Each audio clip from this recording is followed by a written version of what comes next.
कहते हैं कि जब हम हंसते हैं तो हम ईश्वर से प्रार्थना करते हैं, लेकिन जब हम किसी के ऊपर हंसते हैं तो ईश्वर हमारे लिए प्रार्थना करता है। हाय गाइज, मैं हूं दुर्गेश गुप्ता। आज आप लोगों को एक छोटी सी कहानी सुनाता हूं। एक बार की बात है, एक अध्यापक एक संपन्न परिवार के छात्र के साथ कहीं जा रहे थे। उस छात्र को मजाक सूझा क्योंकि उसने रास्ते में किसी गरीब मजदूर का पड़ा जूता देखा।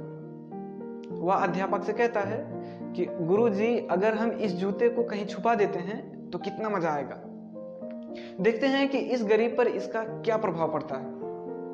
अब उसे तो मजाक सूझ रहा था, लेकिन अध्यापक कहते हैं कि नहीं, किसी गरीब मजदूर के साथ ऐसा भद्दा मजाक करना ठीक नहीं है। क्यों ना हम इसके जूते में कुछ सिक्के डाल देते हैं और देखते हैं कि गरीब मजदूर पर इसका क्या असर पड़ता है। उन्होंने ऐसा ही किया। शाम को जब मजदूर काम करके वापस आया और अपना एक पांव जूते में डाला तो उसे कुछ कठोर सा महसूस हुआ। उसने जब अपना हाथ जूते के अंदर डाला तो उसे सिक्का मिला। वह आश्चर्यचकित हो गया। इधर उधर देखा तो उसे कोई नहीं दिखाई दिया। वापस से जब उसने अपना दूसरा पैर जूते में डाला तो उसे फिर से सिक्का मिला। वह दोनों पैर के जूतों के सिक्कों को हाथ में लिया और प्रभु की तरफ इशारा करते हुए कहा कि प्रभु, पता नहीं कौन भला मानुस मेरे जूते में सिक्के छुपा गया।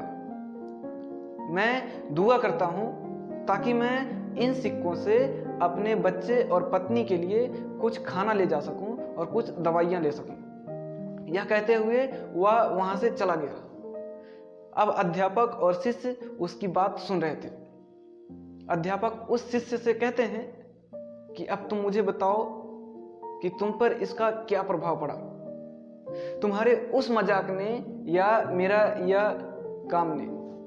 तो उसने कहा कि गुरुजी, मुझे माफ कर दीजिए। आज मुझे समझ में आ गया कि सच्ची खुशी किसे कहते हैं। जब हम दूसरों को खुशी देते हैं तो वही सच्ची खुशी है। इसीलिए खुशी बांटते रहिए, लोगों की मदद करते रहिए, दान करते रहिए, जितना बन पड़े, लेकिन दान जरूर करिए।